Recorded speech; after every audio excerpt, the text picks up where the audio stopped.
This is our land. A land of peace and of plenty. A land of harmony and hope. This is our land. Oceania.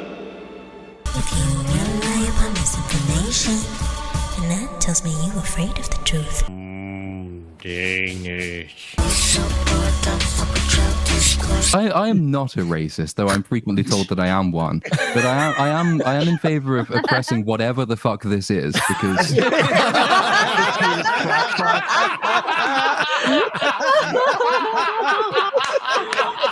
Me too. God, here we go again. The Acolyte episode 4, ladies and gentlemen. I know we're all still reeling from episode 3, but this might even be worse. The Acolyte episode 4 picks up the present tense story after we took a brief holiday back in time to attend a concert by the band Lesbionic Maneuvers in the Dark, who set the internet alight and their own fortress with a stirring rendition of their hit song, The Power of One, The Power of Two, The Power of Many. Now that we are back in the Acolyte's main timeline, it is probably wise that we briefly recap the essential beats that brought us to this point, if only to set up the fact that most of our main characters are about to confirm that next to none of it really mattered. The Acolyte might not care about basic writing rules like setup and payoff, but we abominable haters and bigots certainly do. It's what makes us haters and bigots, after all. I, for one, am very racist against whichever woman happens to be ruining Star Wars this week. Just before we crack on with it, though, I think it's vital that we address some misinformation that's been doing the rounds in the dark corners of Twitter. You see, the Acolyte episode 4 features a certain beloved Jedi Master, Ki-Adi-Mundi, canonically the only person in the known universe with a bigger head than Rian Johnson. The Acolyte is, of course, set some 75 years before the Phantom Menace, and some evil racist trolls on the internet have been spreading the lie that Ki-Adi-Mundi cannot realistically be in this episode for the trivial reason that, canonically speaking, he hasn't been born yet. This is obviously fake news, because as everybody knows, the only canon worth caring about is whatever Wikipedia says is true. If a botched abortion of a TV show completely changes something as basic as where in time characters exist, that doesn't matter, so long as there's a Wikipedia editor on hand to change the entry. Well, Anakin just killed a whole Death Star. How many people died on that? I mean, that still sounds like absolute nonsense, but I guess I'd better check the Wikipedia entry. No, that they haven't got around to changing it yet. Maybe next week it'll be true. Anybody pointing out that this is no way to run an extended universe, that just making shit up on the fly is kind of unforgivable when you bought an IP famous for its canon and lore and its fanbase's devotion to the same, and when you could have avoided this issue entirely had you not pre-birthed an existing character for an ancillary role, well, they might be hiding behind their critiques of your writing, but what they really are is truly, truly evil. I am most certainly evil. Look, here's my honorary Wikipedia block to prove it. Pretty much entirely nothing of episode 3 has any bearing at all on the treat we have in store today, so we can skip that entirely. And don't you wish you had? But we left episode 2 in the following state. Fanny May went to planet Olega and got Master Tommen Baratheon to kill himself by showing him a picture of his hairline. This apparently did not fulfill the specific requirements handed down by Smilo Ren, that she kill one of 4 Jedi Masters without a weapon, even though persuading somebody to kill themselves with poison satisfied pretty well every conceivable permutation of that order. Even though our crack team of Jedi, led by Master Squid Game, succeeded in capturing and extracting a confession from Poison Master Timu Ezra, he is still at large because Squid Game decided that complicity in the murder by poisoning of a Jedi Master was worthy only of a caution. If you cooperate, we will consider letting you go with a warning. Okay, thank you, sir. Are you serious? Later, Master Squid Game confronted Fanny May, but she escaped by using the ultimate power in the Star Wars universe, sand. Twin sister and series protagonist, Occupational Safety and Health Administration, who only recently learned her sister was alive thanks to a fortuitous dream, seemingly tried to stop Fanny May, but she missed an easy shot with a stun gun twice. Because she did. Occupational Safety and Health Administration being the protagonist of the show, her motives are of course entirely opaque to the audience. Because of this and the earlier incompetence, Timu, Ezra, and Fanny May were able to reunite and set off to murder the third of 4 Jedi Masters in need of a good killing, the Wookiee Kelnacca, currently hiding out in a big old forest on the planet Kofar. At no point did the Jedi think it might be worth locking down the Olega town or impounding the one very obvious spaceship parked just outside it, because if they'd done that, then the assassin wouldn't have been able to escape. And even though Master Squid Game knows where Fanny May is going next, Jedi Master Green Bean insisted that he bring his whole team back to Coruscant for a chat, even though they could have done that remotely, and even though she gave the precise opposite set of instructions in the same situation at the beginning of episode 2. Would you like me to investigate or bring Osha back to Coruscant? Go investigate. Sometime later. But we know where she's going next. We move. We don't make decisions like this without meaningful discussion, Soul. That pretty much brings us up to date. Now, let's see how episode 4 manages to completely wreck its own continuity and the broader Star Wars universe. The episode blurb calls Fanny May a clever assassin. Attack me with all your strength.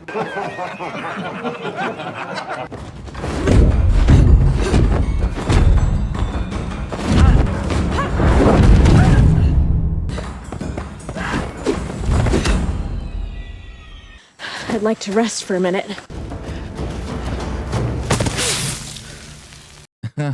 No. We kick off on Kofar with Kelnacca, a Wookiee Jedi. How cool! I can't wait to see some big old fight scene with him. Wookiee with a lightsaber, that's a fearsome prospect, I bet. How on earth is Fanny May going to be able to take him out without a weapon? I hope we get to see them really going at it. Obviously, I'm setting up the fact that we won't. One minor note at this stage. Kelnacca seems to have rediscovered the concept of clothes at some point in the indeterminate period of time between episodes 2 and 4. As you might recall, episode 2 ended with him scaring off a couple of random interlopers who got lost in the middle of a vast forest and who happened to stumble across his crashed spaceship/home for the purposes of a teaser. He wasn't wearing clothes at that time. This might be a continuity issue, or he might have sensibly concluded that jump scaring interlopers while bollock naked would be by far the most effective means of scaring them off. For the sake of his character, let's just assume that nakedness was deliberate and ignore the possibility that the people in charge of a $180 million show can't even be bothered to keep clothing consistent. This introductory scene accomplishes next to nothing that the end of episode 2 did not. Kelnacca plods back home to cook some dinner, and that's pretty much it on a character level. The only meaningful addition is that we see on the walls of his hovel lots of variations on a particular artistic theme. The spiral of dots that we last saw being hand blasted onto a small child's forehead by a flammable lesbian. Some of these designs look suspiciously yin-yang, don't they, for anyone bothering to pay attention, which I think might be 5 at this point. 5 people, one of whom is me. Fuck knows why I'm still doing it. I suppose this is meant to get us wondering,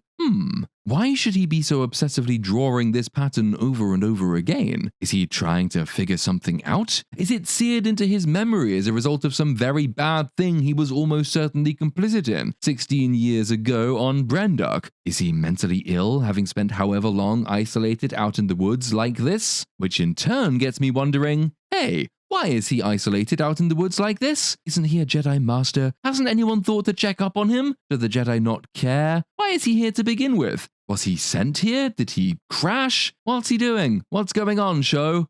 The order stationed Master Kelnacca on Kofar, but no one has heard from him in over a year. He's been unresponsive to our warning transmissions. Oh god, what a satisfying answer. The Jedi sent him to the middle of a forest world with basically no human habitation for some reason a year ago, whereupon they immediately lost contact and they haven't spoken to him since. They didn't think it worth checking up on him or sending someone to look out for him. No, it's all fine. They figure he must just have terrible cell phone reception or something. That's good enough for the Jedi. Yeah, having lost a master for a whole fucking year, they figured, he's probably just out of range. I'm sure he's fine. Say, remember how in episode 3, the witches figured they couldn't just disappear the Jedi who had landed on Brendok because somebody would notice? One drop of Jedi blood, and the Republic would destroy us. We must let them test the girls. No.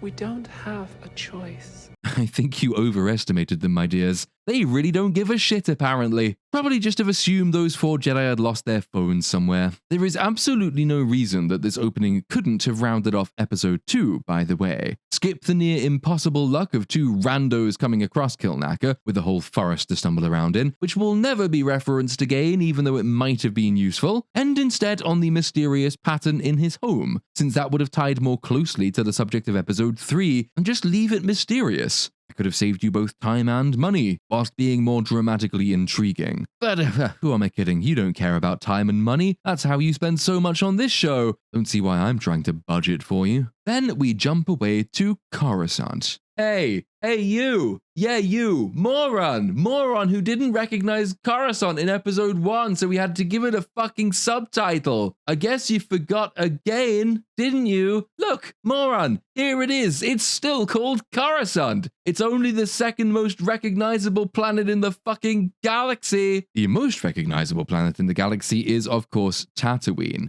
Because when Luke said, well, if there's a bright center to the universe, you're on the planet that it's farthest from. Well, Disney heard that and they said, nah, you're lying. This is the center of the universe. We better set most of our shows here forever. On Coruscant, which just in case you missed it, is called Coruscant, we join Jackie Stardust and a diverse bunch of humans, because I guess she's the only alien whose prosthetics allowed her to take part in some generic kendo training. Is it safe to assume that the Jedi instituted some sort of change in their training programs between now and Attack of the Clones? This is the second time the Acolyte has pretended that the Jedi don't let younglings train with lightsabers. In episode 3, for instance, we have this. Do all Jedis get one of those? After much training, yes. And now we have episode 4's kendo session. These guys are clearly much older than the younglings we see in Clones. Jackie Stardust's old enough to get sent out on missions where she is expected to use a lightsaber. I could understand from a boring health and safety perspective why you wouldn't want to give small children laser swords, but I always quite like the Nietzschean implications of it. If the child accidentally kills itself, we have removed weak blood from the gene pool and improved the strength of the Order. The session is led by a stern ginger, which means he will probably either die or be recast in some later episode. His dialogue is vague, just vague filler nonsense that doesn't at all correspond with the moves they're practicing. Keep each movement tight, yet subtle. Diminish areas of vulnerability. Maximize your defenses without need to strike. A Jedi doesn't pull her weapon unless prepared to kill. Bullshit. The session is being watched by Occupational Safety and Health Administration because this episode is going to pretend that she and Padawan Jackie Stardust have developed quite a close bond over the previous episodes. And sure, we've seen them have, I think, half a conversation once, but no, just trust me, bro. They're really close now. They did loads and loads of bonding off screen. We don't need to see that kind of thing, though. Oh, no. If you criticize the lack of character work in this show, well, you're probably just racist against people who don't like character in their shows because they don't have any. There are a couple of things worth pointing out here. In episode 2, Occupational Safety and Health Administration belatedly decided that she was actually very angry indeed at Fanny May for killing her whole family, and she explicitly told Master Squid Game that she wanted to challenge her alone. Master Squid Game equally explicitly said, no, you can't. I didn't know you were still so angry. This is understandable from his perspective, since Occupational Safety and Health Administration does not emote generally, and had not previously told us how very angry she is, which is the only way characters in the Acolyte ever express any kind of emotion. Also, in episode 2, Jedi Master Squid Game was very reluctant to return to Coruscant because he knew where Fanny May was headed next, and he thought it very important that they get there first to head her off. In other words, he believed that a clock was ticking. We will park for now that Fanny May also wants to kill him, and for a brief time they were both together on Olega, meaning he was easier to find and to get at, which kind of suggests that she didn't pivot to tackling him next because she just hadn't unlocked that quest yet. Always proceed in the sequence defined in the meta by the script. That is what clever assassins do. Master Squid Game was particularly frustrated because he believed that Fanny May posed a significant threat to the Jedi, because she was highly skilled and displayed evidence of training. He very specifically told Green Bean that he didn't have time to come all the way back to Coruscant, even though time has been shown not to meaningfully exist in the Acolyte. With respect, we don't have time for talks, Master Vanestra. From which you might reasonably expect that Occupational Safety and Health Administration and Master Squid Game might display the following attributes in this episode: anger, frustration, fear, and impatience. Occupational Safety and Health Administration knows that her sister is alive, she is angry with her, and she wishes to confront her. Squid Game is very concerned about the threat that she poses to the Jedi specifically, and Kelnacca in particular. He wants to get out there and find her and head her off as soon as possible. And I mention all of this now because, yep, needless to say, none of it's in the episode. None of it at all. In fact, both characters display, if anything, the opposite of their logical motives and feelings. And they're not the only ones. But yeah, we'll deal with Fanny May presently. I came to say goodbye. You're not staying? I've done what I needed to do. Wait,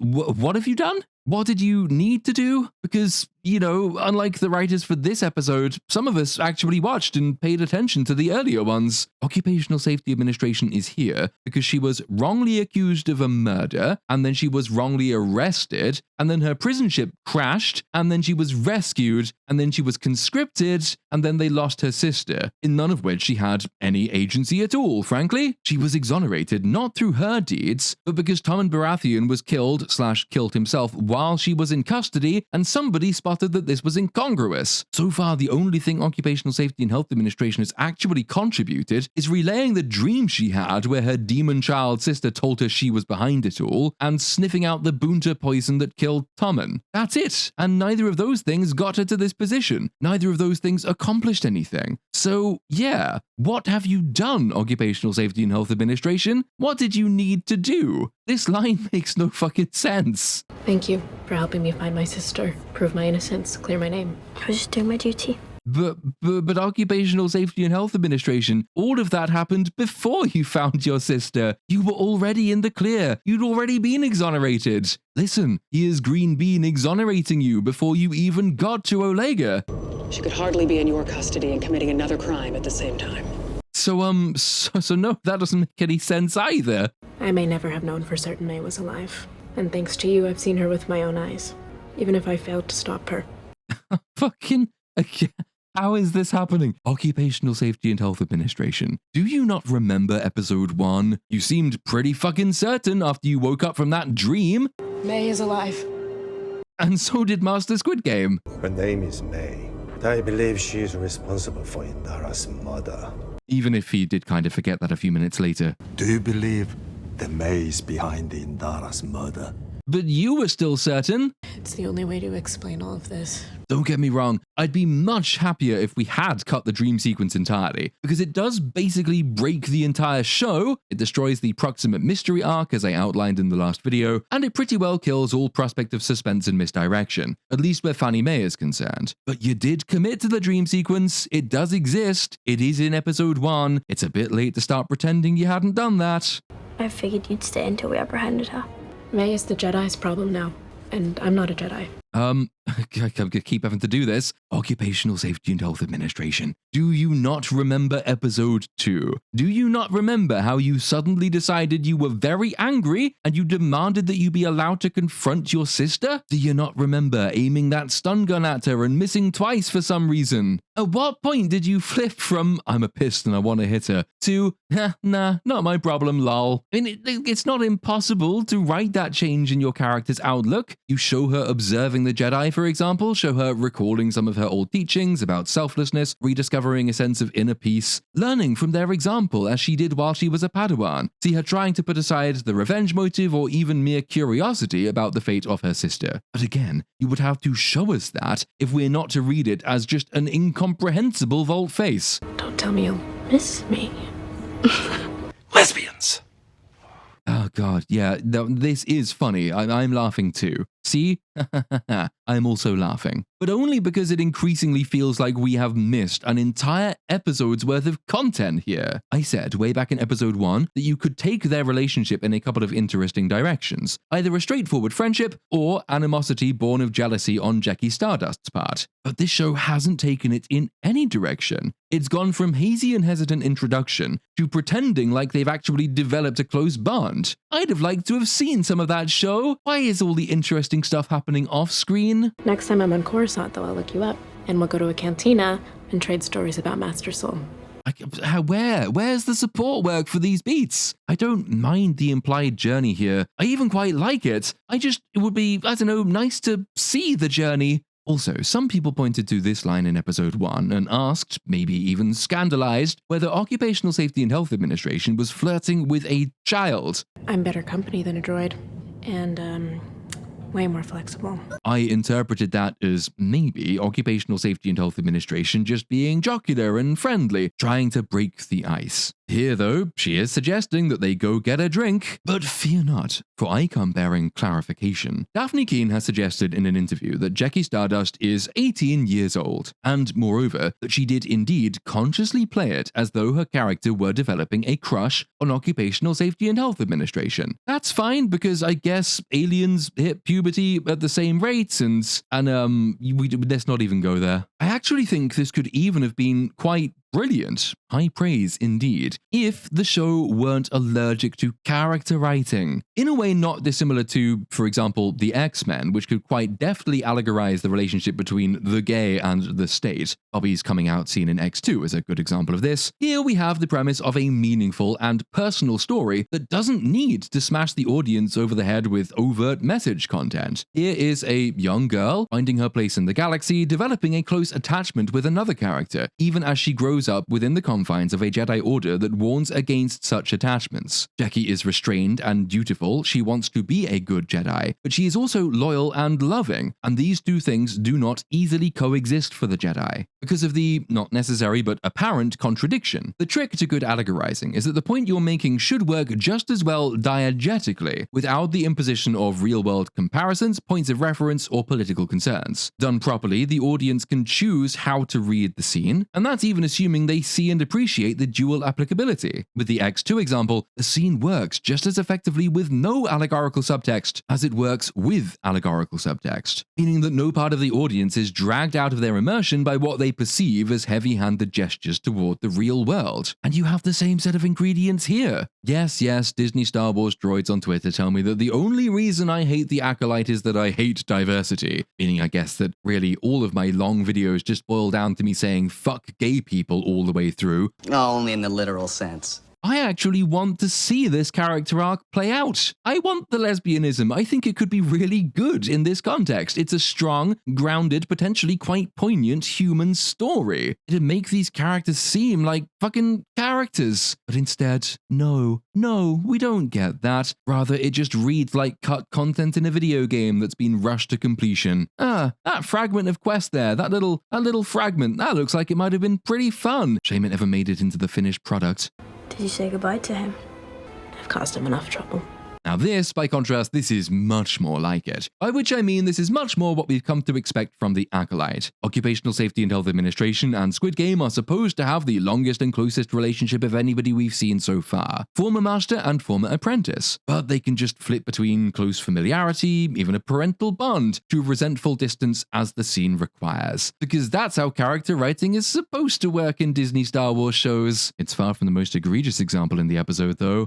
Oh no. But once again, we will come to Fanny May presently. For now, we hop over to Kofar, where the very distinctive ship that keeps popping up at all these murder sites comes into land. In my country, you can get your wheels clamped for not paying £20 to park in a low emissions zone, but apparently being the one spaceship tied to the murders of 2 Jedi Masters is not enough to get this one impounded. I guess it's at least consistent, given Timu Ezra literally made and supplied the poison that killed Common Baratheon, and even that wasn't enough to get him arrested. Justice has gone in some new and probably progressive direction over in this galaxy far, far away, but at least it lets the Acolyte's plot move forward. Yeah, there's that. Fanny May has packed her bags and is heading off to go killing again, but Timu Ezra calls her back. Whoa!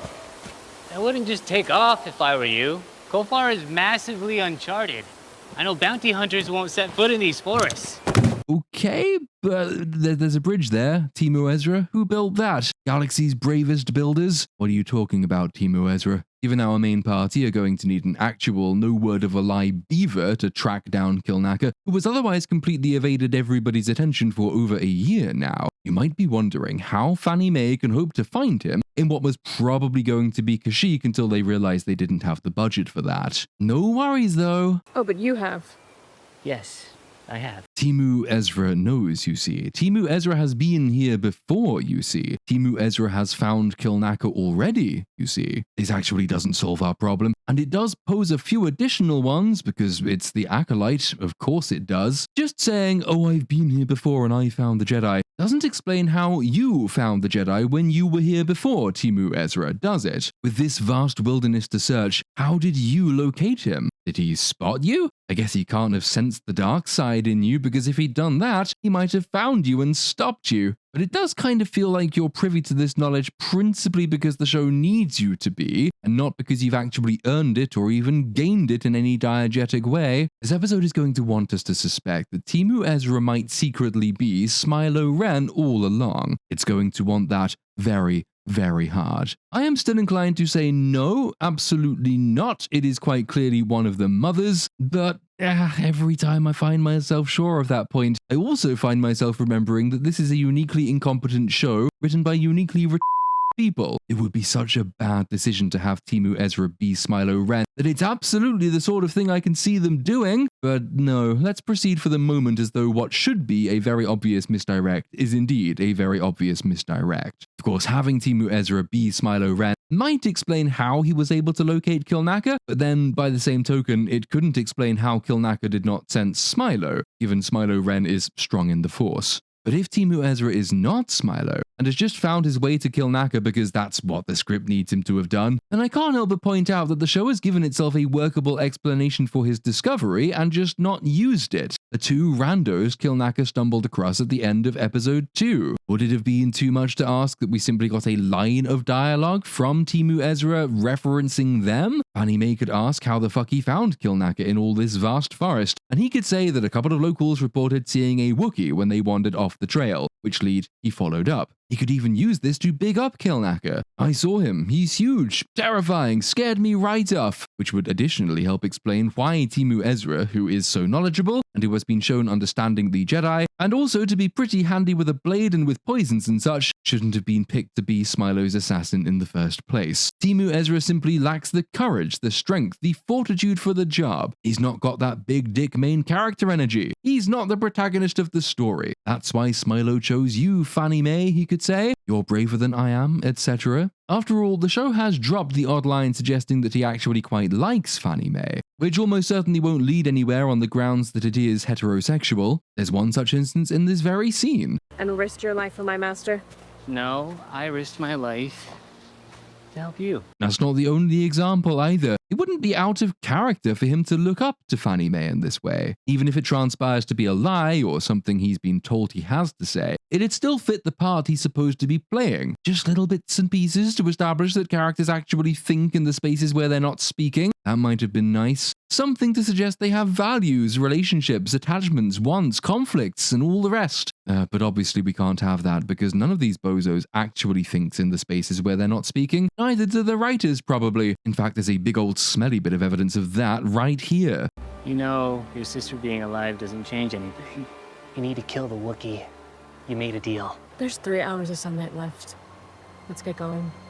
So you flew all the way here from Olega. You've known about the sister for what should be hours, if not days at this point, of journey time. Well, that kind of suggests this is not the first time this conversation should have been broached, is it? This should all have happened already. It should have happened en route. It would be the height of fucking bullshit to fly all the way here and then get all the way into the middle of a very big old forest, only then to have second thoughts about it all. It would be even more absurd for those second thoughts to lead to quest abandonment after making that journey, because if that's the sort of thing Fanny May was likely to do, it's the sort of thing she would have already done when it was much easier for her to do it. But I'm sure that won't happen. Oh, no. I'm sure Timu Ezra has just brought it up now for the first time for no reason at all. Just filling space, I'm sure. Not setting up anything, he's not foreshadowing. Nah, I'm sure it's all completely harmless. It's fucking not, is it? The mention of a deal is superficially interesting, if only because it seems like a very odd choice of words. A deal for what?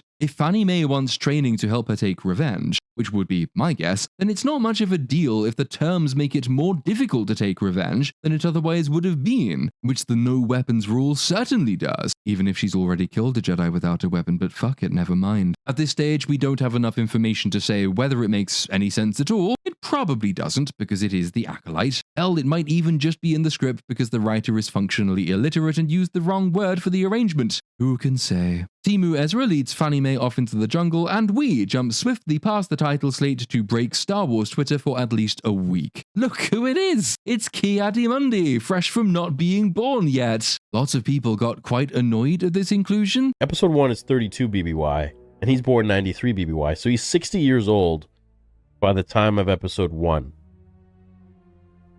So if he's 60 years old by the time of Episode 1, and Acolyte takes place 87 years,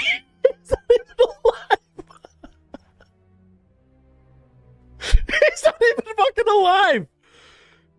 He's not even alive! You are a bigot.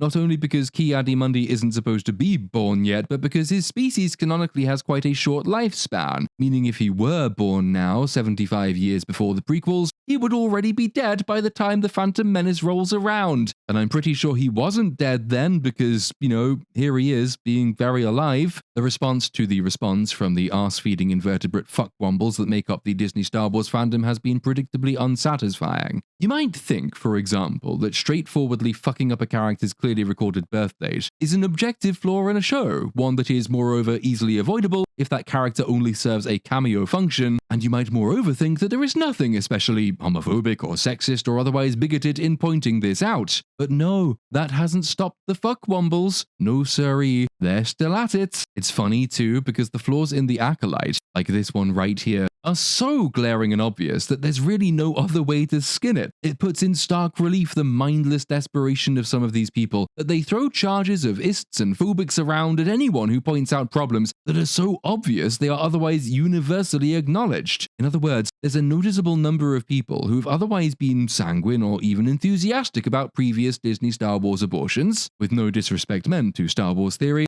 for whom the Acolyte is just a step too far. Magic voodoo words like hate and bigot and culture war, and that is the function they serve psychologically for the very sad people who use them, are completely devalued when thrown at people criticizing glaring and objective holes in the Acolyte that have nothing at all to do with questions of identity. And yet, it is just as revealing that these sad saps throw them out as though their value is self-evident. It's like watching a child, also psychologically an apt description of the sad people who use the voodoo words, overused to getting attention whenever they cry, and so they cry whenever they want something. That is a pretty sad reflection on the state of modern discourse, since that incentive only exists because it has previously been rewarded, and those who rewarded it will likely never be properly punished. Hence the next social justice fad, and the next when they inevitably roll around. But those throwing out the voodoo words now at critics of the Acolyte are to be pitied, if anything. They've been infantilized, and so they behave like infants. They are deeply, deeply sad people, and they should be ignored and disempowered. Especially pathetic attempts have been made, as indeed they always are, to recapture the language. This guy here, Brian Young, is a writer of some trifling little blogs and some books or something, I guess, that nobody reads. He's not the only one to share this particular meme, but he's the one I've chosen to pick on, because as all sensible teachers know, sometimes examples must be made. Here, you see, a very silly attempt has been made to justify the continued use of voodoo words by pretending that criticisms of the Acolyte's severe dysfunctions are really just a mask for, yep, you guessed it, the bad things, the animus, the hate, the dark side. Such is the pseudo-spiritual mindset these children have lapsed into. This doesn't wash, except for the people who are too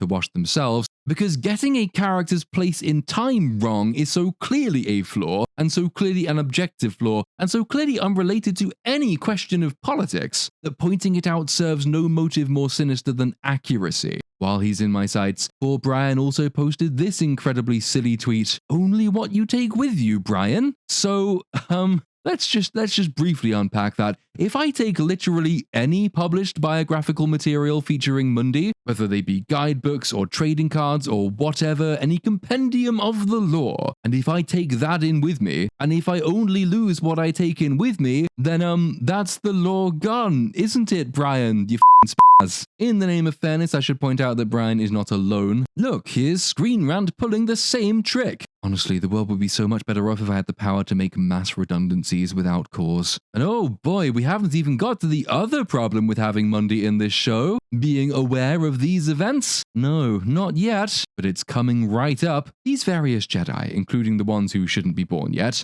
Oh look, that's a young Mace Windu, I bet. They are reviewing footage of Fanny May captured from somewhere at some time. Someone has trained her. But who? She doesn't know her master's identity. An apprentice who doesn't know their master. It's absurd. Could this be a splinter order?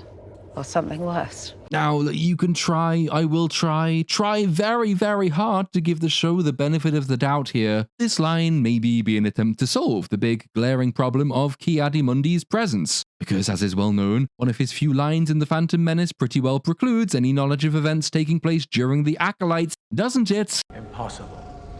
The Sith have been extinct for a millennium.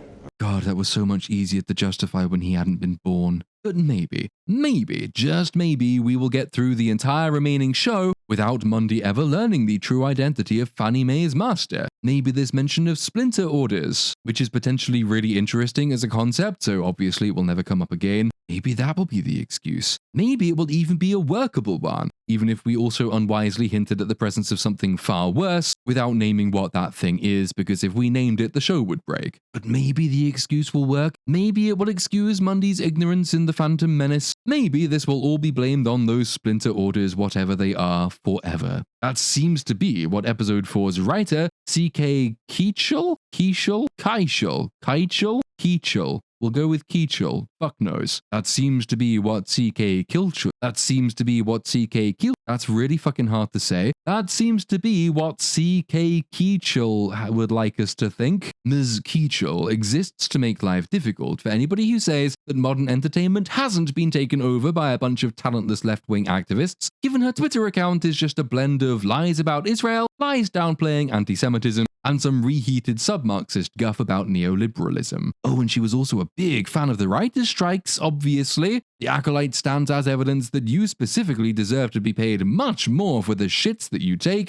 God, well done. Self-awareness check passed. But she took a brief break from being a cliche to respond to fans about the episode she had just written. This is always a bad idea. I'll have recourse to this a few times over the rest of the video. For your immediate delectation, however, Ms. Keachel was asked several times how she could square Mundi's presence with his complete ignorance of the Sith later in the timeline. She said, for instance, that Mundi at the time of The Phantom Menace knew nothing about the Sith because he'd never encountered them before, which is odd, since evidently he knew enough about them to reference them in dialogue in that scene, and which is completely unbelievable given the Sith are the ancient enemies of the Jedi. This would be a bit like an Englishman knowing nothing about the French. A happier world, to be sure, but not an accurate one. We all know too much about the French. Oh, the Yoda thing she tacked on at the end there? That was a joke. She says it's a joke. I'm willing to believe that it is a joke. One of my least favorite things about the internet is people deliberately reading jokes hyper-literally, since the only explanations for that sort of behavior are that you are acting in completely bad faith, that you are a certifiable moron, that you are an undiagnosed autist, or that you are some combination of all of the above. And given how many people do this sort of thing, it really does begin to look like undiagnosed autism is endemic among Disney Star Wars fans. Oh, and Monsterverse fans too. Hi guys.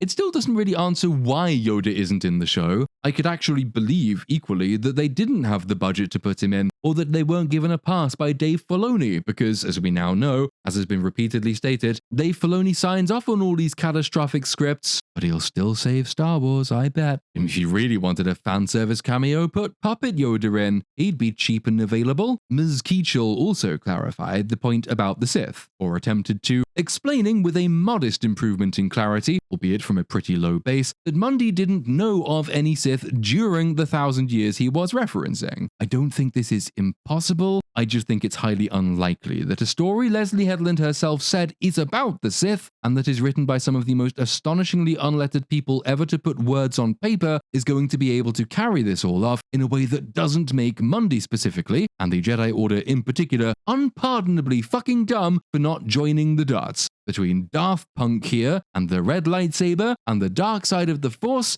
and the training, and the apprentice, and all the rest to the fucking Sith. Oh, mark my words, the defense will be, oh, but the Jedi were pretty dumb in the prequels too. And yes, they were. Not as dumb as they'd have to be to carry the Acolyte, obviously, but they are pretty dumb in the prequels. And people once understood that to be a valid criticism, before we all started pretending that what it actually is an excuse for dumb things happening in Disney shows. Bad things there do not excuse bad things here. This is not a complicated concept to wrap your little heads around, Disney fans. It's not quite on the Stormtrooper bonked his helmet level of defensive but it is of the same family of defensive But hey ho, let's just hope we never see Mundi again, and that he's not kept abreast of anything that happens in the rest of the show, and that no meaningful conclusions are ever drawn about any of the villains involved in this production. Oh, what a tangled web we weave. Anyway, remember how I said characters will flip their motives on a dime in this episode? Because it's written by a couple of drunk smurfs, apparently? Yep, well, here's another example.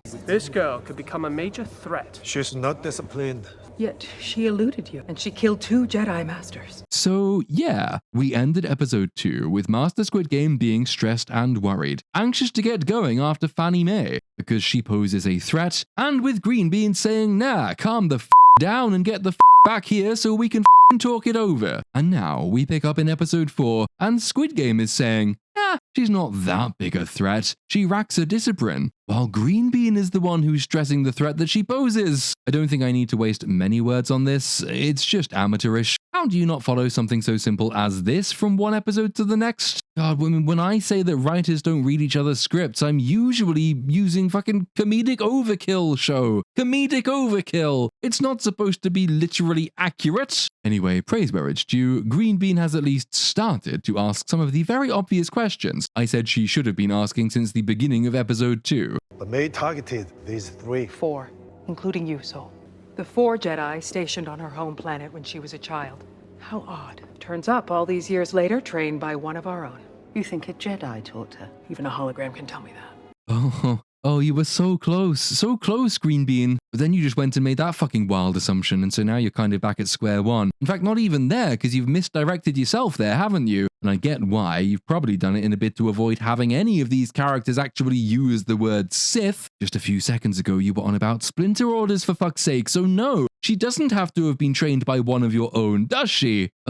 Oh gee. They train in the Force, but they're evil, and they use the dark side, and they have red lightsabers. I wonder who this could possibly be. Could it be a rogue order? Could it be a Jedi traitor? Could it be a Steve from accounts? He's been saying some shady shit. Maybe he's behind it all. Maybe it's really a silly old master with an apprentice on the side. Yeah, those are all very plausible explanations. Can't see how it could possibly be anything else. Nope, literally no other group of red lightsaber wielding dark side users comes to mind. We must alert the High Council. The High Council would be obliged to inform the Senate. A scandal like this would inspire fear and mistrust. We should handle this ourselves. We must learn who trained her. It'd sure be nice to get some sense of who you're scared of, guys. We had that vague mention of political enemies in episode 1. If it were to become public that a former Jedi killed one of our own, Our political enemies could use it against us. Now you're talking about avoiding a scandal along the same lines. Is there a group, any group, even an umbrella group of groups that you're actually afraid of? Do you really have political rivals? Are we ever going to meet them or hear about them? Or is it rather that the script just needs some vague boogeyman to stop you taking much more efficient and effective actions? I will point out, as I think I did in my episode 1 review, that the position of the Jedi in The Phantom Menace is pretty powerful and secure. One of the smarter things the prequels did was keep the Jedi trapped in a false sense of their own security and authority, only to realize far too late that old Creamy Sheev had taken it away right under their noses, forcing them into a fearful and uncertain position that delayed their taking action against him until it was far too late, until they were in the impossible position of challenging old Creamy only after he had established an insurmountable power base in the courts and the Senate.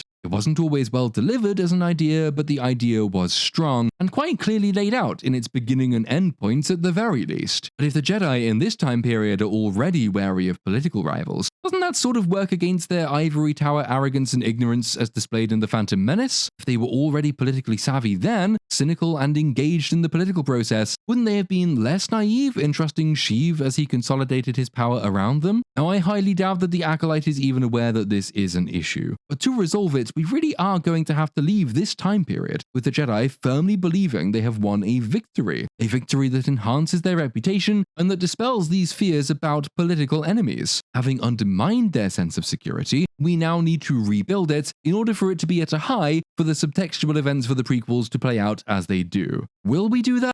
I don't know. Will they fuck is my guess. Extract Kelnacca from his post on Kofar and intercept May. And if she doesn't come peacefully? I'm not expecting it to come to that. This meeting is adjourned. So Greenbean, do you know what you've just done? Anyone? Anyone in the writer's room spotted it yet? We have just returned to the status quo ante. We have just wasted time getting back to where episode 2 ended. Master Greenbean, we must go and rescue Kelnacca because an assassin is after him. No, Master Squid Game, that doesn't matter for some reason, because we need to talk in person about things that could have been an email or a Zoom call. For fuck's sake, Greenbean. Fine, I'll come back to Coruscant. Yapping ensues. Oh my goodness, Kelnacca is in danger! We must dispatch someone to go and retrieve him immediately! For fuck's sake, Greenbean. That is what I said we should do last week. Gee, what a terrific use of our time. Hell, the fact Kelnacca is in danger was never in dispute, for fuck's sake. Why are you only now sending somebody to go tell him? Why hasn't somebody already been to check on him given you haven't heard from him for a whole fucking year? Why was he stationed there to begin with, given the entire planet of Kofar has a population of about 6 people? What good's he doing out there anyway? And surely it's too late. Remember what Timu Ezra called Kofar in episode 2? A relaxing forest retreat in the Outer Rim. It's in the Outer Rim, guys. You're on Coruscant. Timu Ezra and Fanny May are already on Kofar. There is no way you can get from Coruscant to Kofar in the Outer Rim in less time than it takes them to walk through a bit of forest. There is no way you can contrive this, so they just happen to arrive at the same place at the same time, because that's not how time works. Oh, fuck it. We already know that time doesn't exist in this show. Obviously, that's what's going to happen. God, it's so fucking depressing. Why didn't you tell me about this? I did, as soon as I knew. No, Soul. 16 years ago. Why didn't you tell me there was a chance this poor girl survived? If I thought there was, of course I would have. She fell down a hole, Squid Game. She fell down a hole in a Star Wars show. Of course she's still alive, and you should have checked. Could you not sense her with the Force? The full scale of this particular beat of incompetence will not be known until the true nature of the twins and the Jedi's foreknowledge of them is revealed. I laid out the reasons in the last video to believe the 4 Jedi went to Brendok believing them to be of immense importance in some as yet nebulous and undefined way. If that turns out to be true, then the Jedi never so much as looking for Fanny May's body will be the height of absurdity, especially since we last saw her just toddling through a forest completely unscathed. Oh, look, there's Ki-Adi-Mundi again, doing the old Ki-Adi side-eye. It's all so ridiculous. How and why do they hope to keep any of this a secret? How are we going to get to the end of this fucking show without anybody so much as suggesting that Smilo Ren might be a Sith? Why is Greenbean not telling the High Council about these happenings? She says they'd have to inform the Senate, but Attack of the Clones shows the Jedi hiding immensely important information from the Senate. If informed the Senate is, multiply. Our adversaries will. At some point, somebody in the High Council is going to notice that they haven't seen Tommen around for a while. Somebody at some point is going to notice if you keep sending Jedi out to investigate murdered masters. Murdered masters is the sort of thing Jedi masters might at some point decide is important. None of this works. Silly, silly show. I fear May is only a small part of her master's larger plan. A plan that is difficult to see. Some sort of shift. Something to tip the scales. Tip the scales of what, Greenbean? Of the Force? From the light side to the dark side, perhaps? Gee, I wonder what mysterious group of evilmen might be conspiring to tip the scales toward the dark side. Evilmen who use the dark side and wear black and wear helmets and have red lightsabers. Yeah, I bet it's those Slytherins again. God damn those fucking Slytherins, always tipping the scales. If she resists arrest and Holden neutralizes her, It won't come to that. then the whole master will truly be lost to us. She will not surrender without getting something in return. Do we have something she wants? But Squid Game, you already know that she doesn't know who her master is. You mind raped her in episode 2 and confirmed as much. What good is arresting her now going to do you? Surely the best thing to do is, I don't know, track her down, find her ship, and stick a tracking beacon on it. Then you could follow her wherever she goes. You could follow her back to her master, I bet. Do you not have tracking beacons yet? Are they later on in the tech tree? Back on Kofar, Fanny May and Timu Ezra have been plodding toward the forest of Fangorn for some time. The show is about to really drive home how much it fucks with the concept of time, because when they first landed, it established, by telling us as much, that they had just 3 hours of daylight left. That means that not only do they have just 3 hours in which to locate Kelnacca in the middle of a vast and, I quote, massively uncharted forest, but our crack team of Jedi have just 3 hours to do the same thing, having first flown all the way here from Coruscant. Obviously, this should not be possible. So obviously, it is exactly what will happen. It has to be some sort of test, right? You engage unarmed, but can use their saber if you disarm them? Or is that cheating? I'm just curious how you're gonna do it this time. You failed so much. I didn't fail. I killed Indara and I killed Torben. This is true, but for some reason the show hasn't realized it yet. The commandment is to kill at least one Jedi without a weapon. I keep having to point out, because the show seems not to have realized it, that she persuaded Tommen to kill himself with poison. I genuinely don't know how else you're supposed to kill a Jedi without a weapon, if getting him to kill himself volitionally with a non-weapon doesn't count. It's baffling to me that the show hasn't recognized this. Now might be a good time for Fanny May to start bitching about it even. Oh, I thought I did exactly what the master ordered, but even that isn't enough. I don't know what he wants from me. Because we really need to have already begun embedding doubts in her mind to support what comes later. Your master wants What kind you of deal to... did you make with him? I didn't. We didn't exactly. I just owe him. You know how he is. He collects people. I've never seen his face. Have you? You know I haven't. But wait, no, we don't know this is how he is. What do you mean he collects people? There are 2 of you, and one of you might even be him. If collecting people is something he is known for, shouldn't he have more, I don't know, people? I feel like taking on an apprentice, singular, doesn't really constitute collecting people, plural. That's more like collecting a person. Anyway, Timu Ezra is being very coy here, and deflecting with non-committal answers. I have been saying that this is because the show wants us to believe that he might be Smilo, but on the presumption that this will transpire to be a misdirect. I should add, though, that the more this goes on, the more I'm persuaded that he really might be Smilo, precisely because this would be by far the most useless and dramatically inert choice they could possibly make. Hitherto, when I've suggested it'd be one of the mothers, I've had in mind to things like theme, logic, usefulness to the broader plot, motive, characterization, something basic like the villain wants revenge for what the Jedi did on Brendok, which obviously would suggest one of the mothers. One of the mothers would most efficiently draw this out.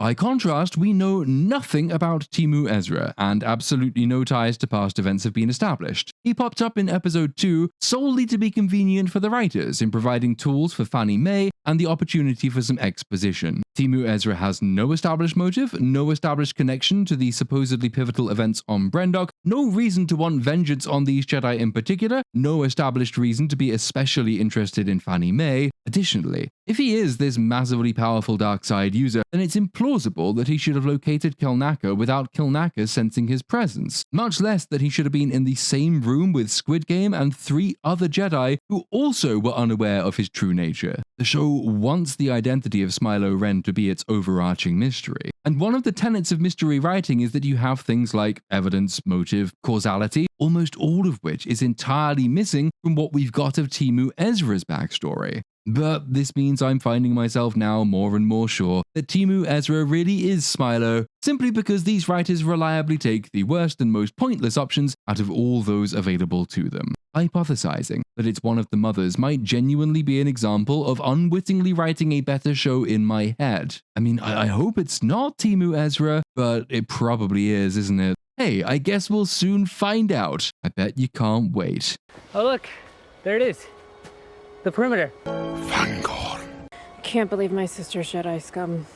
But wait, wasn't the whole reason you tried to kill your sister in episode 3 that she wanted to become Jedi scum? Why is this especially hard for you to believe now, Fanny? Back on Coruscant, Occupational Safety and Health Administration is... What the fuck is that? I know Leslie likes pussy, but this is a bit much, isn't it? Have they really just green screened a cat's head onto an alien body? Anyway, Occupational Safety and Health Administration is leaving the Jedi Temple, but Master Squid Game catches up with her. She apologizes for not saying goodbye. I'm still perplexed as to why she'd want to do that in the first place. I'm also surprised that the Jedi would let her leave, given she's intimately connected to the murder of 2 masters that they want to keep hushed up for some reason, not to mention her suspicious backstory and all the rest.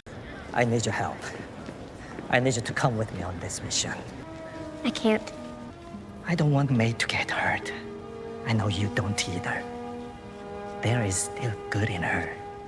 The part of her that loves you.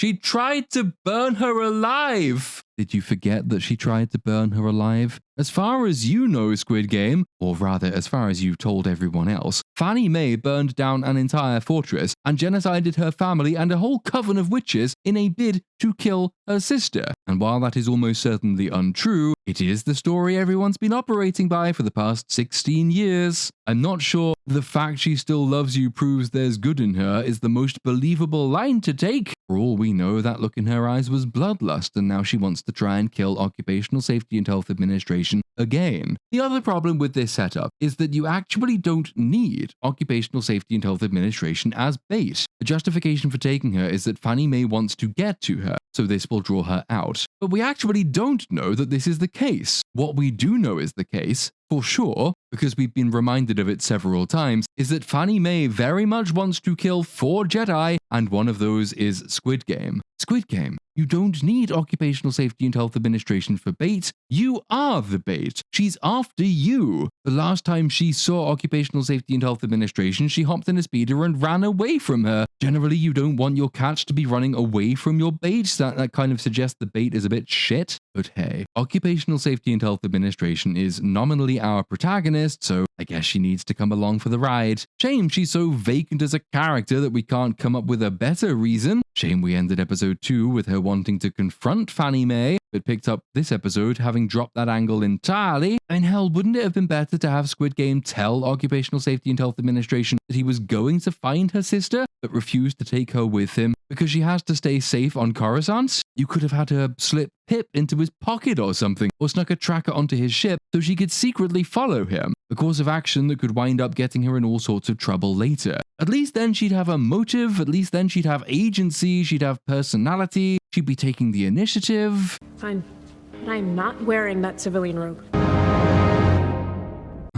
It's doing a funny. The show is doing a funny. Lol. This is where Yord tells us that the Jedi Order dispatched Kelnacca to Kofar for some fucking reason, but nobody's heard from him in over a year, which nobody thought in the least bit suspicious or alarming. It's also where we get introduced to this beaver thing. His first involvement in the plot is to get pissed on by a droid. What's that? That's Basil. Is he or they with us? No, Occupational Safety and Health Administration. Basil's not with us. In fact, nobody knows how he got here. In fact, wait, there's a fucking beaver on our ship? Where the goddamn diddly-doodly chesticles did he come from? Obviously Basil is with you, you goose. I'm not doing the pronouns thing, by the way. I'm really tired. I can't be fucked. I'd rather just read it as a botched attempt at a joke than a serious attempt to respect the personal pronouns of a fucking beaver. The writer has suggested it was a joke. Further evidence that it was intended to be a joke is that people who unironically go in for cringe/cringe shelf pronouns thought it was offensive. That almost guarantees it was intended to be harmless fun. These people have no sense of humor. Yes, we could have avoided the whole problem had the writers gone for it rather than them, but I don't care. I really don't. I don't give a shit. It's a fucking beaver. Beavers are too smart to care about preferred pronouns. Let's just move on. Presumed nanoseconds after leaving Coruscant, the Jedi arrive on Kofar, and this is where we learn that Basil is the designated tracking beaver. Someone, for some reason, has kept an unwashed pair of Wookiee underpants around for more than a year. in Kelnacca's absence in order that the beaver can get her scent and lead them off into the forest. And yes, this is what Star Wars is now. It's a beaver named Basil sniffing Wookiee pubes to guide a bunch of chucklefucks into a forest. Yes, we are pretty much halfway through the episode at this point, and thus far, all that's happened is that one group of people has set off from point A toward point B, while another group of people has set off from point Z to point B, and nobody has actually arrived at B yet, but they'll somehow get there at exactly the same time, even though A is only one letter away from B and Z is a fucking 24 letters away. And yes, somewhere during the 20 minutes during which absolutely nothing has happened, several dozen Wikipedia editors have gone into cardiac arrest because we've somehow torn up the canonical fabric of the universe for the sake of a cameo, but fuck it, it's all worth it, right? You're enjoying this, aren't you? Please say you're enjoying it, otherwise why the fuck are we still here? While Jackie asks one of the locals who just camps out in this empty field for no reason whether they've seen a Wookiee recently, Yord and Occupational Safety and Health Administration get into a small argument over the stun gun that Occupational Safety and Health Administration was given in episode 2, which Yord has lately decided is a blaster for some reason. You're gonna need to hand that blaster over. Well, it's mine now. Well, it's actually the property of the Jedi Order, so I'm afraid I'm going to have to insist that you hand it over. Hey, remember when, in episode 2, Yord exonerated Occupational Safety and Health Administration, even though she'd already been exonerated, but never mind? Remember how that might have established some vague bond of trust between them? Remember how episode 1 established that they were younglings together at the temple? So maybe this newly rediscovered trust might have been used to reconnect, to refound a friendship, to do anything at all on a character level? Yeah, well, fuck that, never mind. Yord's one dimension is that he is a stickler for regulations, which is ironic given he's talking to a character named Occupational Safety and Health Administration. He does not have the headspace for a second dimension, so yeah, this is what we got. The locals say he ventured off into the forest and never came back. Kelnacca is in there. Gee, you don't say. Whatever gave you that impression? Basil gets a good whiff of Kelnacca's musty scrotum and off we go, in a sort of budget Lord of the Rings sequence that compels me to point out that the Acolyte cost more to make than Fellowship of the Ring. You might be thinking that this is all really tedious and we're nearly halfway through the entire show, and so we don't have time for this sort of bullshit. Don't worry though. According to Ms. Keachel, episodes 4 and 5 were written together, and all the exciting stuff happens in the next one. No, it makes no sense, and if you find yourself putting nothing in one episode and everything in the next one, then you've done a bad job. But at least it means there's basically nothing left to talk about in this video, right? Yeah, we're leaving soon, aren't we? There's not going to be another half hour of video. There can't be. Nothing happens, right? We'll find something to talk about. Don't worry. Do you understand what the Basil is saying? His name is Basil, and yes, although most Padawans want to learn Shiriwok, I took it upon myself to learn a language a little more nuanced.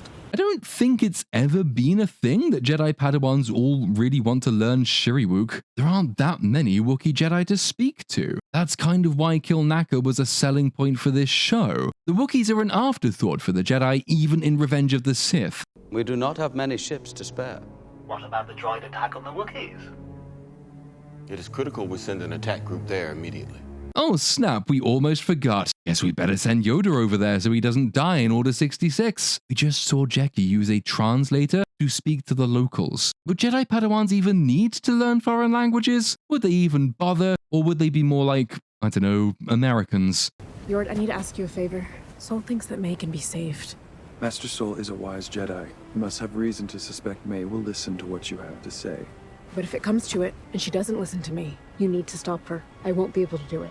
Oh, Shad. Please, I can't hesitate a second time. I've known you since we were younglings. May has always been your wound. Maybe Soul brought you here to face her, but maybe he brought you here to face yourself. We need to catch up. Oh boy, thanks Yord. Where would we be without you to tell us exactly what the subtext is? Oh, it does make my job so much easier. In a competent film or TV show, it's often the job of the reviewer or the critic or the plot breaker-downer to lay these things out first in order to analyze the script, the characters, the theme, and so on. But with the Acolyte, that is all completely unnecessary. Our characters double up as narrators. They tell us exactly what they think and feel, and what the thematic message of the episode happens to be. This is a sign of quality writing. But at least we've established that Occupational Safety and Health Administration hesitated when she failed to shoot Fanny May in episode 2. That was perplexing, because it looked like she'd pulled her shot, and it was pretty much impossible to tell whether that was deliberate on her part or purely incompetent. Somewhere deeper in the forest, Fanny May and Timu Ezra go pushing their way through the undergrowth. Timu Ezra must have a photographic memory to be finding his way through this mess. During this short scene, the Jedi teleport many miles forward such that they are now themselves pushing through the undergrowth. There are strange tumors on the trees in these parts that nobody thinks are at all suspicious until one of them wakes up and tries to kill them. Master Squid Game reasons that the bug was attracted to the light from his saber, and given this doesn't come up again in this episode, we can be reasonably sure we will be staying on this planet through episode 5 as well. Either that, or the writers will completely forget about it. Because this is just the way things work in the Acolyte, Occupational Safety and Health Administration has the Force now. Look, here she is sensing that tumor is in fact a bug, which is what caused it to wake up to begin with. What is it? I was able to sense that creature, but I disturbed it, and now it's dead. It's always an honor to get to witness anything or anyone transform into the Force. You what? Okay, there are two principal bits of fuckery to digest here. In the first place, yeah, Occupational Safety and Health Administration has just randomly reconnected with the Force. I don't know why. She doesn't know why. It hasn't been building gradually. I don't even know if the writers know why it's happened. It is just a thing that has occurred. It really ought to be explained later. If it is, my guess is that it's proximity to her sister that's causing it, because they're a dyad or something, though it wouldn't really explain why Fanny May is perfectly capable of using the Force or the thread, no matter where in the galaxy she is. Of course, it might just never get explained. Maybe she's now Force sensitive again because it's just time for that to happen. Maybe it happens once a month. The second thing is Jackie's line here, which is just kind of hilarious, really, since it's basically a euphemism for murder. Master Squid Game just cleaved that poor bug in two. It was perfectly happy glomping that tree until you came along, and now it's dead. Saying it's an honor to witness anything get transformed into the Force makes transformed into the Force synonymous with killed. Oh, isn't it an honor seeing all those Ukrainians getting transformed into the Force? Gee, sure was horrible what Ted Bundy did to all those women, but at least he transformed them into the Force once he was done. No, Jackie, going around killing things is bad. Are you a fucking psycho? It's always an honor to get to witness anything or anyone transform into the Force. Although you've had more experience with death than I have. Well, I could never accept death as a true Jedi should. A true Jedi? I couldn't accept what I'd lost, how unfair it felt. The resentment that I felt for my sister, even though I missed her at the same time. We're not defined by what we lose. We're defined by what we survive. You've survived a lot. Wait, who are you again, and how do we know each other? Seriously, where has this come from, though? Is there a whole episode missing? It really does feel like there is a whole episode missing. I don't think they had so much as one complete conversation until this episode, but now they're spilling their deepest, darkest secrets to each other like they're closest to lesbians in a scissor factory. Yeah, I said it. It makes sense. Granted, everyone in this show speaks every thought they have to anyone who will listen. But this is portrayed as being a meeting of hearts and minds, unlike the comparatively less sympathetic Yord. Again, I do like the idea of these two characters, but this is entirely the wrong way to go about building their relationship. But hey, fuck it. It's now time for sheer mind-numbing stupidity to begin occurring. I mean, well, a different kind of sheer mind-numbing stupidity, unlike all the other sheer mind-numbing stupidity we've already had. You can't stop now. I have to fight a Wookiee after this trek. I'd like to rest for a minute, if that's all right with you. It's not, but okay. It's not a test. What? It's not a test. He calls it the final lesson. He says, your final lesson is when you teach yourself. You will kill a Jedi without a weapon. Attacking a defenseless person goes against everything the Jedi stands for. How do you kill someone like that, unarmed? Yesterday. Jedi do not attack the unarmed. Yes, you do. It's not a test. It's impossible. It's not impossible. You know that. I want this more than anything, but it's impossible. And if I don't do it, they'll kill me. You don't even care. You could have had these doubts at any point before now. You've had 16 years in which to have these doubts. You've killed 2 Jedi already. You objectively killed one without a weapon. even if that doesn't count for some fucking reason. You could have had these doubts at any point over the last 3 episodes. You could have had these doubts before leaving Olega. You could have had these doubts before leaving Ueda. You could have had these doubts on the ship. You could have had these doubts while traveling to Kofar. You could have had these doubts before getting all the way into Fangorn Forest. You are now a 5-minute walk from your target. Why are you having these doubts now, Fanny May? Where is this going? You'd better not be about to completely flip your motivations on me like everyone else in this show does when they get bored. Don't you fucking do it. Timu Ezra goes to fill up her water bottle from God knows where, while Fanny May stands up. The music tells us she's up to something.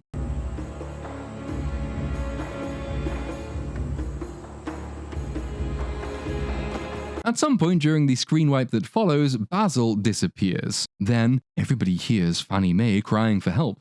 We've lost Basil.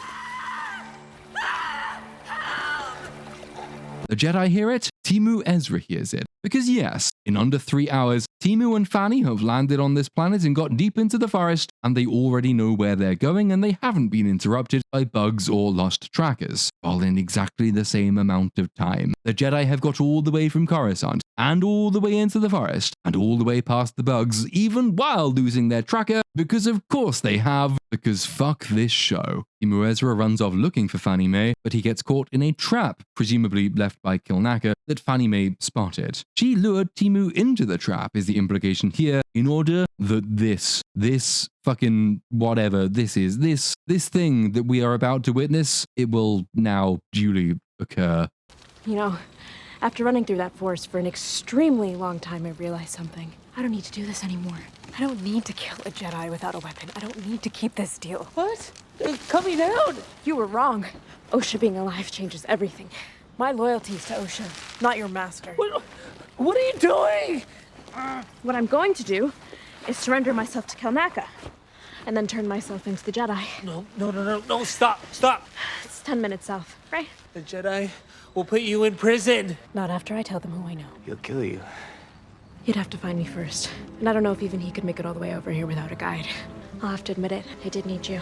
Fuck this show. I mean, seriously, just fuck it. Fuck it. You put hours into analyzing it, breaking it down, trying to get a handle on what the hell its characters are up to, and just when you've concluded that they're all basically shallow, one-track, one-dimensional boring twats, but at least you know what they're about, they just ditch everything, perform a quick 180, and continue being shallow, one-track, one-dimensional boring twats, but headed in completely the opposite direction for absolutely no fucking reason whatsoever. Loyalty to Occupational Safety and Health Administration? Fanny, last time you saw her, you tried to burn her alive. If her being alive changes everything because you're loyal to her, so you want to surrender yourself to the Jedi, then why didn't you do that on Olega when you found out she was alive and the Jedi wanted to take you in? Why have you gone from burning your entire home and your family seemingly because you fucking hate the Jedi, to going on a murder campaign to take vengeance on the Jedi, to wanting to turn yourself into the Jedi because your master's a bit of a dick? What do you expect the Jedi will do to someone who has already killed 2 of their masters? Haven't you heard of police brutality? Aren't you supposed to be black? Ajab, Fanny, Ajab! All the Jedi are bastards! And what do you mean after I tell them who I know? You already know, and they already know that you don't know who you know, because your master kept his identity a secret. And you can't mean to dub in Timu Ezra because they let him off with a caution, despite his proven complicity in 2 actual murders. And if you're at all concerned that your master would try and hunt you down and kill you, why the fuck would you leave Timu Ezra alive, knowing that he works for your master and would tell on you? And what do you mean your master couldn't get all the way here without a guide? He wouldn't be coming here. You just said you were going to turn yourself into the Jedi. They'll take you back to Coruscant. Why would he fucking need to come here without a guide anyway?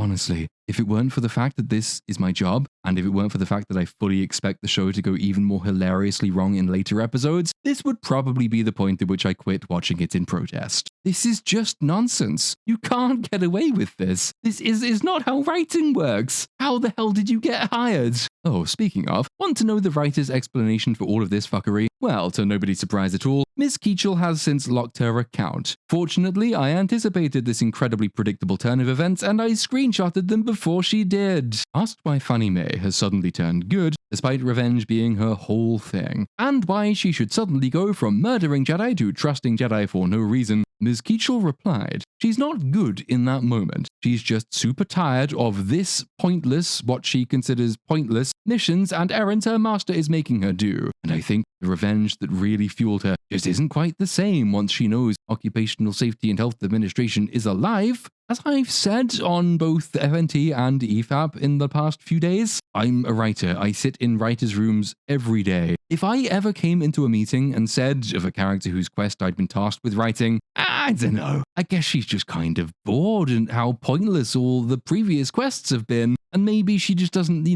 kind of, I guess, maybe sort of think the way that she used to for some reason. Well, if I were to do that, I would expect the atmosphere in that meeting to get colder than a wampa's vagina. I don't think I could have many complaints if my contract was not renewed. This sort of response just betrays how utterly vacuous so many of these modern writers are. They don't even have to be particularly mean-spirited or evil in intent or overly politicized. Rather, the system by which they've been promoted has selected for their gender, for their color, for their sexuality, for talent, brains, IQ, artistic vision. No, none of that. Nothing relevant has been considered. All those people on Twitter who attack you for being critical of the latest piece of slop, for being a hater, for being negative, see the fruits of their satisfied piggishness in dreck like this. This is not a writer who has ever been meaningfully criticized, or who ever expects to be meaningfully criticized by her peers. Everyone in this Acolyte writer's room has, I'm sure, just been so loving and supportive, yes-anding each other's miserable ideas in the name of positivity and encouragement. Because niceness is the way forward, and this is the fucking result. Anyway, Fanny May leaves Timu Ezra hanging so everyone can say, oh, I bet he's Smilo then, later. And yeah, that's obvious and artless enough to be plausible. Fuck the mother's theory, no, let's just lower our estimations. It's probably going to be Timu Ezra, isn't it? Meanwhile, over with the Jedi, Squid Game has indigestion or something, I don't know. What is it? It's nothing. You wouldn't let me confront my own Olega. You weren't ready. But I'm ready now. This is different. I feel different. I sense things again, in a way that gives me the courage to face her. You're not going to face her. You're going to face your past. Both of us will. Once we get May safely to the ship, I'll explain everything. Oh really, Squid Game? Guilty conscience pricking at you maybe? Something to say that you couldn't be bothered to say at any point until now, but that you'll definitely confess to later for some reason? Yeah, there's a lot of this switcheroo behavior going around. Bet you won't get a chance to do it though, will you? Oh no, that's not how these things work. Characters never do anything they should do when they should do it. They just wait until it's far too late, and they say they'll do it, but because it's far too late, they'll get interrupted by some flying prick in a Daft Punk helmet and cliffhangered into oblivion. Fanny May runs through the jungle and comes upon Kelnacca's little shack thing, but before she gets there, she trips and bumps into Basil. Hey, little buddy. He's found May.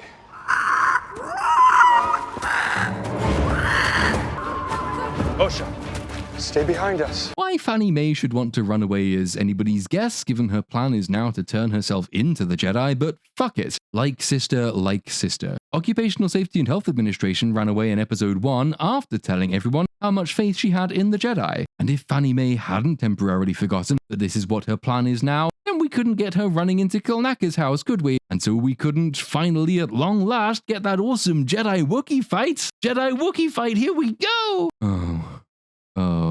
Cut for budgetary reasons, apparently, in a show with a $180 million budget. Actually, the second part of Ms. Keechel's excuse is probably the stronger one, given the big reveal is that Smilo is already here. Having him fight the Wookiee beforehand would have deprived this episode of its one even slightly engaging hook. Though I can't help but think there were other ways to skin this particular Wookiee. The Jedi are presumably going to fight Smilo in the next episode. Having Fanny May watching on as Smilo takes them all out, including a still living Kelnacca, well, that could have worked with the appropriate setup, but no, he's a dead now. Died from what looks like a nasty but pretty survivable lightsaber slash to the chest, given we've seen that skinny girls can get completely run through with lightsabers and emerge with cigar-sized burns. And oh dear, oh gosh, but Fanny May is in the shack with him. She somehow wound up being the only suspect on the scene of the murder. I bet this is going to make her life difficult in the next episode where she's captured. The sun goes down. Outside, the Jedi advance on Kelnacca's shack. They don't know he's dead yet, it's worth pointing out, but they all just assume that he is because that's what the scene demands. So they stand in a line, demanding that Fanny May come out and surrender herself to justice. in the name of the Galactic Republic and the Order of the Jedi. Anyone inside that domicile, come out with your hands where we can see them. That's the sound of the police! Occupational Safety and Health Administration is standing quite a long way back from them, because you absolutely want to be leaving your designated bait unguarded in the vicinity of the assassin you want to bait out, especially when you can't yet see that assassin. But then, Master Squid Game senses something. It's Voldemort! It's Smilo is what I meant. It's Smilo Ren is here! Oh yay, or oh no, I don't fucking care. Look at him floating down like some disused bin bag dropped by the breeze.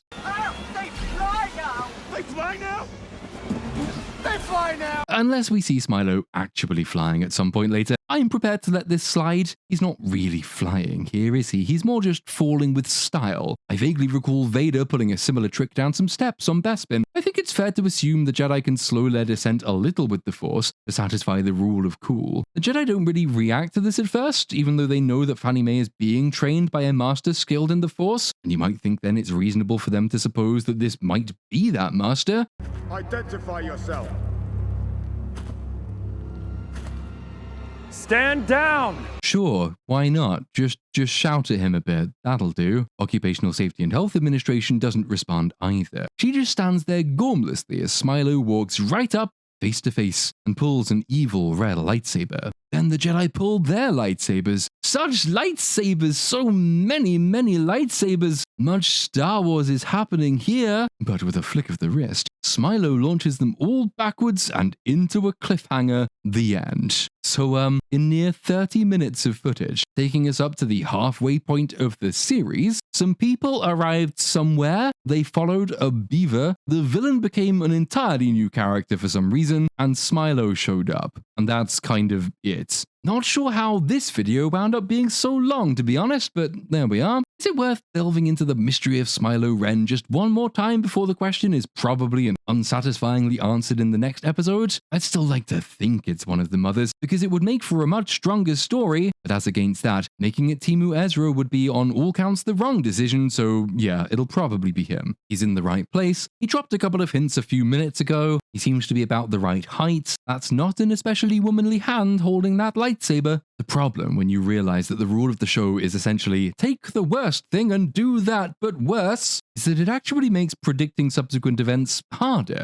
Stories have a natural rhythm and flow to them. Usually you learn to spot patterns in the beats being deployed. Your mind searches for recognition. And so, for example, one might reasonably expect the following events to pan out in subsequent episodes. Smilo Ren and the Jedi have a fight. Smilo kidnaps Occupational Safety and Health Administration, while the Jedi capture Fanny May. Smilo being somehow connected to the events on Brendok, which is why he has motive with regard to both the twins and the Jedi, tells Occupational Safety and Health Administration what she didn't see, the truth that Squid Game promised he would tell but never told. Meanwhile, Fanny May divulges her side of things to the Jedi, and they form a reluctant alliance in a bid to go rescue Occupational Safety and Health Administration. When next they meet, Occupational Safety and Health Administration charges Squid Game with betrayal. Squid Game appeals to the light side of the Force. He probably ends up sacrificing himself to save one or both of the twins. But alas, that all requires certain basic rules of storytelling are adhered to, like characters having motives and thoughts and remembering what they said 5 minutes ago, and we have pretty good cause to assume that none of that will be true. So really, what happens next is anybody's guess. This is distinct from a genuinely clever and surprising story which knows how to use subversion to achieve a positive end, because such tales always make sense once the full picture is seen, whereas this show never will. We will never be able to read sense back into Fanny May flipping her motives, or into the Jedi leaving Timu Ezra free when they should have arrested him. And by the way, how fucking dumb is that gonna look if it turns out it really is Smilo? No, it's all just going to get sillier and sillier. And if we still care about that sort of thing, I guess the most we can hope for is that the show finds some way to keep Ki-Adi-Mundi completely in the dark about everything that unfolds. Otherwise, the prequels will be pre-fucked, which would be typical.